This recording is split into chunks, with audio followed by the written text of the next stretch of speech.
అందరికీ నమస్తే అండి. ఏమన్నా అంటే అన్నామని ఎడతారు కానీ జగన్మోహన్ రెడ్డి ఈ రోజు మాట్లాడిన మాటలు వింటా ఉంటే నిజంగా జగన్మోహన్ రెడ్డికి పిచ్చిగాని పట్టిందేమో అనిపిస్తుందండి. సేమ్ ఎప్పుడు పాడే పాటే. ఈ సిద్ధిరప్పలరాజు కొడుకు ఇష్యూ ఏదైతే ఉందో దాని గురించి మాట్లాడుతూ ఎంత సిల్లిగా మాట్లాడుతున్నాడంటే ఊరికే బైక్ యాక్సిడెంట్ అండి, కారు కూడా కాదట, బైక్ యాక్సిడెంట్ అంట. అంటే బైక్తో గుద్ది చంపేస్తే జగన్మోహన్ రెడ్డి దృష్టిలో తప్పే కాదు. ఆయన చెప్పిన మాటలు మేము చెప్పట్లేదు, స్వయానా జగన్మోహన్ రెడ్డి గారే చెప్తున్నారు. ఒకసారి ఏమని మాట్లాడుతున్నాడు, ఎంత కామెడీగా మాట్లాడుతున్నాడో ఒకసారి వినిపిస్తాను, వినండి. ఖచ్చితంగా మైండ్ బ్లాక్ అవుద్ది అన్నమాట. వినండి ఒకసారి. మరోవైపున చూస్తే దొంగ కేసులు ఏ స్థాయిలో ఉన్నాయి. మన అప్పలరాజు డాక్టర్ శ్రీకాకుళం ఒకసారి చూస్తే పాపం అప్పలరాజు కొడుకు బైక్ యాక్సిడెంట్, కారు కాదు, 18 ఏళ్ళ పిల్లోడు బైక్ యాక్సిడెంట్. పాపం బైక్ యాక్సిడెంట్ పొరపాటున జరిగితే వెంటనే ఆ పిల్లోడు 108కి వెంటనే ఆ పిల్లోడే ఫోన్ చేసినాడు ఆపి. ఆ గొర్రెల కాపర్ని గుద్దిన అతన్ని పాపం తానే సిపిఆర్ కూడా చేసినాడు. మళ్ళా అప్పలరాజే మళ్ళీ పోలీసులు కూడా ఫోన్ చేసి కూడా పిలిపించాడు. కాదు, ఇంత లేఖితనం ఎలా వచ్చిందన్న నాకు అర్థం కావట్లేదు. మనిషివా పశువు నువ్వు అసలు? మీ నాయకుడు కొడుకు ఒక వ్యక్తిని ప్రమాదమే, యాక్సిడెంటే. ఆ ప్రమాదంలో దానయ్య అనే ఒక గొర్రెల కాపరి చనిపోయాడు.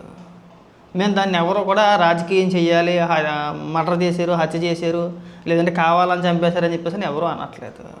ప్రమాదమే జరిగింది. ప్రమాదం జరిగిన తర్వాత నువ్వు అన్నట్టుగా అంబులెన్స్కి ఫోన్ చేశారు, పోలీసులకి ఫోన్ చేశారు, సిపిఆర్ చేశారు, సిద్ధిరప్పలరాజు ఏమో పోలీసులకు ఫోన్ చేసి సమాచారం ఇచ్చారు. ఇదంతా కూడా పచ్చి అబద్ధం అనే సంగతి మీకు తెలుసు, మీ కార్యకర్తలకు కూడా తెలుసు. అయినా ఇక్కడికి వచ్చి నిస్సిగ్గుగా ఎందుకంటే నా అబద్ధాలు మాట్లాడతారో. కనీసం కడుపు అన్నం తింటున్నావో గడి తింటున్నావు కూడా మాకు అర్థం కావట్లా. ఇంకా సంతోషించాలి. లాస్ట్ టైం అయితే దానికి 45 ఏళ్ళు వచ్చేసింది, ఏంటి వయసు అయిపోయింది, ఎంతకాలం బతుకుతాడు, ఆల్మోస్ట్ ఇంచుమించుగా వయసు అయిపోయింది, 45 సంవత్సరాలు అంటే అని చెప్పేసి అనేసాడు. సోషల్ మీడియాలో విపరీతంగా ట్రోల్ చేశారు. ఆ దెబ్బకి ఆ 45 సంవత్సరాల పదం మానేశాడు. ఈ కారు బైకు బాగుంది, ఊరికే బైక్తో గుద్దేశాడంటే అయిపోయాయి. నువ్వు మాజీ ముఖ్యమంత్రివి, నువ్వు అసలు ముఖ్యమంత్రిగా నువ్వు ఎలా పరిపాలించావో, అసలు నువ్వు ఎలా ముఖ్యమంత్రి అయ్యావో కూడా ఇవాళ కూడా మాకు అర్థం కాదు. ఇది ఈ పిచ్చి తెలివితేటలతోటి. సరే, ఏదో జరిగింది. ఒక సంఘటన జరిగింది, ఒక వ్యక్తి చనిపోయాడు. చనిపోయిన వ్యక్తి కుటుంబం ఆర్థికంగా బాగా లేనోళ్ళు, కనీసం తినడానికి ఒక పూట తినడానికి కూడా డబ్బులు లేని పరిస్థితుల్లో ఆ కుటుంబం ఉంది. వాళ్ళు మీ పైన ఎలాంటి ఆరోపణలు చేయలేదు. దానయ్య కుటుంబ సభ్యులు అంటే దానయ్య తల్లిగారు కావచ్చు, లేదంటే దానయ్య భార్య కావచ్చు, మిమ్మల్ని కానీ మీ పార్టీని కానీ ఒక్క మాట ఈ రోజుకి కూడా అనలా. ఎక్కడ కూడా రాజకీయాలు మాట్లాడాల. తెలుగుదేశం పార్టీ దాదాపు 10 లక్షల రూపాయలు, 10,50,000 అనుకుంటా, 10 లక్షల రూపాయలు ఆర్థిక సహాయం చేసినా సరే వాళ్ళ చేత వాళ్ళ కుటుంబాల చేత కనీసం మీ పార్టీ పైన కానీ మీ గురించి కానీ ఒక్క మాట మాట్లాడలేదు, మాట్లాడించలేదు. మరి మీరు బాధిత కుటుంబాన్ని పరామర్శించడం మానేసి మీరు పర్యటనకి వెళ్ళి ఏం సాధించారండి? ఇది ఎక్కడ విచిత్రం అండి? ఎందుకు పరామర్శించలేదు? అలా పరామర్శించడట. చనిపోయిన వ్యక్తి కుటుంబ సభ్యులను పరామర్శించాలి, బాధితులను పరామర్శించాలి అన్న వెరైటీ కాబట్టి ఎవరైతే దానయ్య చావుకి కారణమైన వ్యక్తులు ఎవరైతే ఉన్నారో వాళ్ళని పరామర్శించడానికి అక్కడికి వెళ్ళాడు. మళ్ళీ ఏమన్నా అంటే ఏడుతారు ఇక్కడికి వచ్చి. అయ్య బాబు ఇంకా సంతోషం, నువ్వు ఇంకా రేపు ఎల్లుండేవో అనేస్తావేమో అనుకున్న ఇదే వీడియోలో. దానయ్య 45 ఏళ్ళు వచ్చినాయి, చనిపోయాడు. సిద్ధిరప్పలరాజు కొడుకు ఇంకా మేలే చేశాడు. అతను చనిపోవడం వల్ల అతని జీవితంలో సంపాదించలేని డబ్బు తెలుగుదేశం పార్టీ ఆర్థిక సహాయం చేసింది, సంతోషమే కదా అని చెప్పేసి అంటామేమో అనుకున్నా. సంతోషం, ఇంకా నమస్కారం పెట్టాలి. ఆ పదాలు వాడలేదు. ఆ పదాలు వాడితే నిజంగానే నీ ముఖాన్ని కాంట్రించి ఉమ్మేసేద్దరు. ఎందుకు మాట్లాడతావు, ఏం మాట్లాడతావు? కనీసం ఆ స్క్రిప్ట్ రైటర్ అన్నా కానీ మార్చుకుంటే బాగుంటుందండి. ఉన్న పొరుగు పోవట్లా. కనీసం జనాలు నవ్వుకుంటున్నారు అనే ఇంగిత జ్ఞానం కూడా నీకు లేకపోతే ఇంక అసలు నేను ఏమనాలి అని అడుగుతున్నా. నువ్వు సింగం చంపేసే గుద్దుతూ కారుతోటి ప్రమాదమే అనుకోకుండా నీ కారు కింద సింగే పడ్డాడు. సరే, వాళ్ళ కుటుంబానికి ఏదో డబ్బు ఇచ్చి ఆర్థిక సహాయం చేసి కేసులు లేకుండా సెటిల్ చేసుకున్నారు, పని అయిపోయింది. ఇవాళకి కూడా నిన్న కూడా మీ పార్టీ నాయకులు ఎవరో మాజీ హోంమంత్రి పుష్పశ్రీవాణి అనుకుంటా, నిన్న కూడా సిద్ధిరప్పలరాజు కుటుంబాన్ని పరామర్శించిన పుష్పశ్రీవాణి. సిద్ధిరప్పలరాజు కుటుంబాన్ని పరామర్శించడం ఏంటి నాకు అర్థం కావట్లేదు. బాధిత కుటుంబాన్ని మానేసి ఇది ఎక్కడ దరిద్రం అని అడుగుతున్నా. పైగా మీరు ఇక్కడికి వచ్చి అడ్డగోలు సమర్థన అంటే జగన్మోహన్ రెడ్డి స్ట్రాటజీ ఎలా ఉంటుందంటే చెప్పిందే 10 సార్లు చెప్తే జనాలు నమ్ముతారు. మనం ఏం చెప్పినా సరే జనాలు గొర్రెలాగా వింటారు. మనం ఒకే అబద్ధాన్ని పదే చెప్తా పోతూ ఉంటే రోజు మనం దాని గురించి మాట్లాడుతూ ఉంటే జనాలు నమ్ముతారు అనేది కదా మీ ఆలోచన. అంటే మరీ జనాలు అంత గొర్రెలే అండి. మీరు మమ్మల్ని ఇరుపప్పుల కింద లెక్కేస్తున్నారు అంతే. జనాలు అంత పిచ్చోళ్ళు కాదు, అంత అమాయకులు కూడా కాదు. సీతారామరాజు కొడుకు ప్రమాదం జరిగిన తర్వాత మీరు చెప్పినట్టుగా అక్కడే ఉండి అంబులెన్స్కి ఫోన్ చేసి అంబులెన్స్ వచ్చిన తర్వాత హాస్పిటల్కి తీసుకెళ్ళి ఇన్ని కార్యక్రమాలు ఏం చేయలేదండి. గుద్దంగానే ఆ దానయ్య అనే వ్యక్తి దెబ్బలు తగిలి పడి ఉన్న వ్యక్తిని పట్టించుకోకుండా పారిపోయాడు. పారిపోయిన తర్వాత సిద్ధిరప్పలరాజు కొడుకుని తన కారులో హాస్పిటల్కి తీసుకెళ్ళాడు. గుద్దిన దానిని వదిలేశారు కానీ చక్కగా ఉన్న బ్రహ్మాండంగా ఉన్న కొడుకుని మాత్రం హాస్పిటల్కి తీసుకెళ్ళాడు. ఆ తర్వాత తన కొడుకు ప్లేస్లో వేరొక వ్యక్తి నుంచే ప్రయత్నం చేశారు. ఆ సిద్ధిరప్పలరాజు కొడుకు ఎవరైతే ఉన్నారో అతని ఫ్రెండ్ని తీసుకెళ్ళి పోలీస్ స్టేషన్లో అప్పచెప్పారు. బండిని మాయం చేసే ప్రయత్నాలు చేశారు. కేసును తారుమారు చేయాలనే ప్రయత్నాలు చేశారు. దీని అన్నిటికీ ప్రధాన కారణం ఎవరో గుద్దింది సిద్ధిరప్పలరాజు కొడుకు అయినా సరే వెనకుండి నడిపించింది. కేసు తారుమారు చేయడానికి ప్రయత్నాలు చేసింది ఎవరో సిద్ధిరప్పలరాజు. మరి కేసులు కట్టుకుంటే ఎలా ఉంటారండి? పైగా ఇంకొక దరిద్రం ఏంటంటే మాజీ మంత్రి 5 సంవత్సరాలు మంత్రిగా పనిచేశాడు మీ టర్మ్లో. అలాంటిది ఒక వ్యక్తి చనిపోతే ఆ కుటుంబానికి ఏకంగా ₹1,00,000 ఇచ్చేస్తానంట. నేను ₹1,00,000 ఇచ్చేస్తానంటే మీకు ఇంకా మీ కోటలు ఎవరైతే వాళ్ళ భార్య ఎవరైతే ఉన్నారో వాళ్ళు మా ఇంట్లో పని మనిషి కింద రమ్మని చెప్పేసి అని అడిగారట. ఎంత అన్యాయమో చూడండి. ఇది గుద్ది చంపేసింది కాకుండా మళ్ళీ ఇలాంటి పిచ్చి పిచ్చి డైలాగులా. కనీసం ఈ జిల్లా నాయకులు ఆ జిల్లా నాయకులు కానీ లేదంటే ఆ ప్రాంత నాయకులు కానీ మీ పార్టీ నాయకులు ఎవరైనా వెళ్తే అక్కడికి వెళ్తే ఎవరైనా అడ్డుకుంటారా? పోనీ వాళ్ళు ఎవరైనా మిమ్మల్ని తిట్టే వ్యక్తులా? వాళ్ళు పూట గడిస్తే సరిపోద్దురా భగవంతుడా అని చెప్పేసి అనే పరిస్థితుల్లో వాళ్ళు ఉంటే మీరు కనీసం ఆ కుటుంబాన్ని ఈ రోజు వరకు కూడా పరామర్శించుకుంటా మీరు ఇక్కడికి వచ్చి సిద్ధిరప్పలరాజు కొడుకు చేసింది కరెక్టేనండి, మంచి పని చేసాడండి, ఇంకా నేను సంతోషం అలాంటి పదాలు వాడలేదు. వాడితే కనుక నవ్వుతారు నిజంగా జనం అంతా కూడా. ఇప్పటికే నవ్వుతున్నారు. ఇంక మీరు ఎలాంటి పిచ్చి పిచ్చి డైలాగులు కొట్టమాకండి, ఇంకా సిగ్గు కూడాను. ఇక డిఎస్సి గురించి మాట్లాడుకుంటూ వచ్చాడు. చర్చ పెడుతుంటేనట్ట ప్రభుత్వం పారిపోతుంది అన్న రేంజ్లో చెప్పుకొస్తున్నాడు. ఎవరు పారిపోతున్నారు? చర్చ పెడదామని చెప్పేసి అని అంటే ఎవరు పారిపోతున్నారు? నువ్వు పారిపోతున్నావా లేకపోతే ప్రభుత్వం పారిపోతుందా? నీ బాగోతులు వినిపించినా ఒకసారి. గతంలో నువ్వేం మాట్లాడావు మెగా డిఎస్సి గురించి, లేదంటే ఇప్పుడు ఏదైతే శాసనమండలిలో నువ్వు డిబేట్లు చర్చ పెట్టమంటున్నావు కదా, దాని గురించి తమర హయాంలో తమరు ఏమని మాట్లాడారు వినిపించమంటావా? వినిపిస్తాను, విను, అది కూడా తరించు. అసెంబ్లీలో నేను శాసనమండలిని రద్దు చేస్తున్నానని చెప్పేసి ప్రకటించి ఇక్కడికి వచ్చి నువ్వు కొట్టే డైలాగులు ఏంటండి?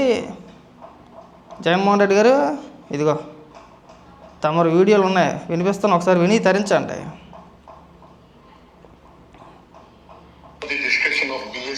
అసెంబ్లీలో I request CM to move the statutory resolution.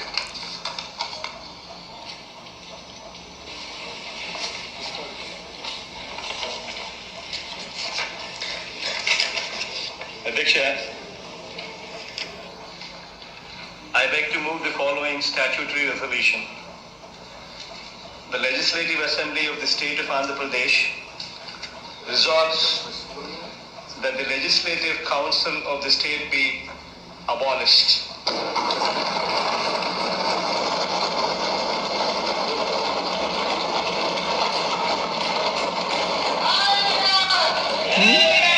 విన్నారా? ఆ జై జగన్ అన్న బ్యాచ్లో బొత్స సత్యనారాయణ కూడా ఉన్నాడు అదే అసెంబ్లీలో. నేను శాసన మండలిని రద్దు చేస్తున్నానని చెప్పేసి అసెంబ్లీలో ప్రకటించి తీర్మానం ప్రవేశపెట్టగానే బడేలు మని బల్లలు బాధేసి జై జై జగన్ అని చెప్పేసి పెద్ద పెద్ద కేకలు వేసేసారు. ఇవాళ ఏమని మాట్లాడుతావు నువ్వు? మళ్ళీ అదే మండలిలో అదే కౌన్సిల్లో లేదంటే ఖచ్చితంగా డిఎస్సి పని చర్చ ఇక్కడే పెట్టాలని మాట్లాడుతున్నాడు. నువ్వే మాట్లాడే కదా గతంలో చట్టబద్ధత లేదు, అది లేదు, ఇది లేదని చెప్పేసి అని ఇంకొక వీడియో ఉంది. నీ జ్ఞానగూలికలు మామూలుగా లేవుగా, అన్నీ వినిపిస్తాం ఇక్కడ, విను, తరించు. అధ్యక్ష, చివరికి యూనివర్సిటీ ప్రొఫెసర్లు కూడా ఇదే సభలో ఉన్నారు అధ్యక్ష.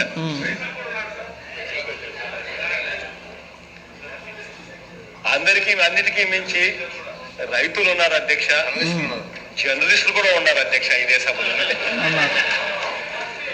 అధ్యక్ష, ఇంతమంది విజ్ఞులు ఎన్నికైన సభ ఇక్కడే ఉన్నప్పుడు ఇక మండలి అవసరం ఏమిటి అని చెప్పి కూడా మనం అందరం కూడా సీరియస్ గా ఆలోచన కూడా చేయాలి చూసారా ఎవరు మాట్లాడాడు? ఇంకా చాలా ఉంది. ఇంకా అందరూ ఇక్కడే ఉన్నారు. ప్రొఫెసర్లు, టీచర్లు, డాక్టర్లు, మేధావులు మొత్తం అందరూ కూడా శాసనసభలో ఉన్నప్పుడు, ప్రజలు మనల్ని నేరుగా ఎన్నుకున్నప్పుడు ఇక మండలితో మనకి ఏం పని అని ఆ రోజు అసెంబ్లీలో జగన్మోహన్ రెడ్డి గారు మాట్లాడిన మాటలు ఇంకా వినిపిస్తా ఉన్నాను. ఇంకొక 2 నిమిషాలు ఉంది వీడియో. ప్రసంగాన్ని రాష్ట్ర ప్రజలంతా తప్పనిసరిగా చూడాలి అధ్యక్ష. చూస్తారు ఆయన ఏ రకమైన ప్రసంగం చేశాడు అన్నది కూడా రాష్ట్ర ప్రజలంతా కూడా చూడాలి అధ్యక్ష. అన్ని ప్రాంతాల అభివృద్ధికి, అధికారాల వికేంద్రీకరణకు మేము ప్రవేశపెట్టిన బిల్లును మండలి సర్లే ఎంతసేపు వినిపించినా టైం వేస్ట్. మరి ఈ రోజున నువ్వే మొఖం పెట్టుకొని శాసన మండలిలో చర్చ పెట్టాలని చెప్పేసి అని అడుగుతున్నావో దానికి సమాధానం నువ్వే చెప్పాలి. కనీసం జనాలు నవ్వుతున్నారని ఇంగిత జ్ఞానం కూడా లేకపోతే ఎలాగండి? మీరు అధికారంలో ఉంటే మీరు అనుకున్న పనులు జరగకపోతే 3 రాజధానుల బిల్లు శాసన మండలిలో పాస్ అవ్వలేదని చెప్పేసి ఆమోదం తెలపలేదని చెప్పేసి అప్పటికప్పుడు అసెంబ్లీలో తీర్మానం పెట్టేశావు. నేను శాసన మండలిలో రద్దు చేస్తున్నానని చెప్పేసి అని. ఇవాళ అదే శాసన మండలి మనకి గత అయింది. ప్రభుత్వం పారిపోతుందని చెప్పేసి పెద్ద పెద్ద డైలాగులు. అసలు నువ్వు ఎందుకు అసెంబ్లీకి వెళ్ళట్లేదు దానికి చెప్పు. పైగా దానికి ఒక కారణం చెప్పుకొస్తున్నారు. పేటీఎం కార్యకర్తలు ఉంటారు కదా, గతంలో చంద్రబాబు నాయుడు గారు ఎందుకు వెళ్ళలేదు? ఆయన బయటకు వచ్చేసాడు కదా, ఆయన కూడా తర్వాత ఒక 2-3 సంవత్సరాలు వెళ్ళలేదు కదా, 2 ఏళ్ళ పాటు అసెంబ్లీకి వెళ్ళలేదు కదా.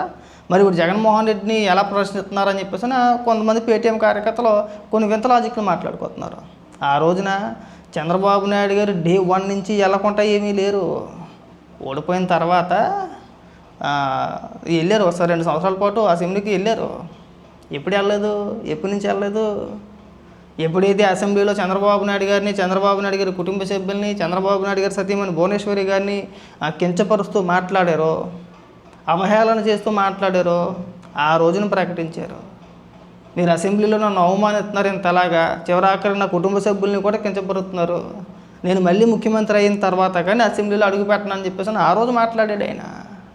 చంద్రబాబు నాయుడు గారు అసెంబ్లీకి వెళ్ళకపోయినా సరే మిగిలిన శాసనసభ్యులు ఎవరైతే ఉన్నారో వాళ్ళని అసెంబ్లీకి పంపించారు ఆయన.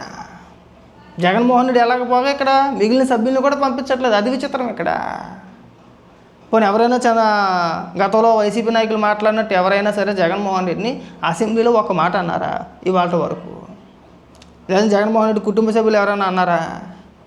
లేదంటే అంబట్రాంబాబు మాట్లాడినట్టు, లేదంటే దూరంపూడి చంద్రశేఖర్ రెడ్డి మాట్లాడినట్టు జగన్మోహన్ రెడ్డి గారి భార్యను ఉద్దేశించి ఎవరైనా బుద్ధులు తిట్టారా? లేదంటే అవమానించారా? కించపరిచారా? లేదు. మరి లేనప్పుడు మీకు వెళ్ళడానికి ఏం పోయే కాలం అని అడుగుతున్నా. అది మనకు చేత కాదు. ఇక్కడికి వచ్చి పెద్ద పెద్ద ఉపన్యాసాలు, డచ్చాకోర్లు, ఈ ఉపన్యాసాలు గట్టి పెట్టండి. మీ మాటలు ఎవడో నమ్మే పరిస్థితుల్లో లేడు. మీరు ఈ పిచ్చి మాటలు మానేసి మీకు చేతనైతే మీ దగ్గర ఆధారాలు ఉంటే అసెంబ్లీకి వెళ్ళి అసెంబ్లీ సమావేశాల్లో నిరూపించండి. అసెంబ్లీ సాక్షిగా నిరూపించండి. ఇదిగో మెగా డిఎస్సీలో నేను ఆరోపణ చేస్తున్నట్టుగా అవకతవకలు జరిగినాయి, ఇదిగో నా దగ్గర ఉన్న ఆధారాలు, నారా లోకేష్ గారు ఇప్పుడు మీరు ఖచ్చితంగా రాజీనామా చేయాలని చెప్పేసి డిమాండ్ చేయి. అద్భుతంగా ఉంటుంది. నువ్వు మాకు బెంగళూరులో వెళ్ళి పడుకో. అసెంబ్లీ సమావేశాలు జరిగేటప్పుడు మాత్రం 2 రోజుల తర్వాత 3 రోజుల తర్వాత వచ్చి ఇక్కడ ప్రెస్ మీట్ పెట్టి ఇలాంటి వెహికల్ మాట్లాడి వెళ్ళిపో. సిగ్గు శరం ఉండాలి. మీ హయాంలో 5 ఏళ్ళు అధికారంలో ఉండి ఒక్క డిఎస్సీ నోటిఫికేషన్ జారీ చేయకపోగా, ఒక టీచర్ పోస్టు భర్తీ చేయకపోగా, ఇవాళ ప్రభుత్వం ఏర్పడిన 2 ఏళ్ళకి దాదాపు 16,000 టీచర్ పోస్టులు భర్తీ చేస్తే దానిపైన బురచల్లే కార్యక్రమాలా? పైగా ఒక్కొక్కటి మాట్లాడుతుంటే మేము వచ్చి డిఎస్సీని రద్దు చేసుకో. ప్రజలు చూస్తున్నారుగా, ఈసారి మీకు ఓటుంటే ఎత్తే కదా. మీరు ఏదో అనుకుంటున్నారేమో ఈ తెలివితేటలతో మళ్ళీ మన అధికారంలోకి వచ్చేద్దామని చెప్పేసి మీరు కలలుగా అంటున్నారు. అవన్నీ వర్కౌట్ అవ్వదు. గుర్తుపెట్టుకుంటే బాగుంటుంది.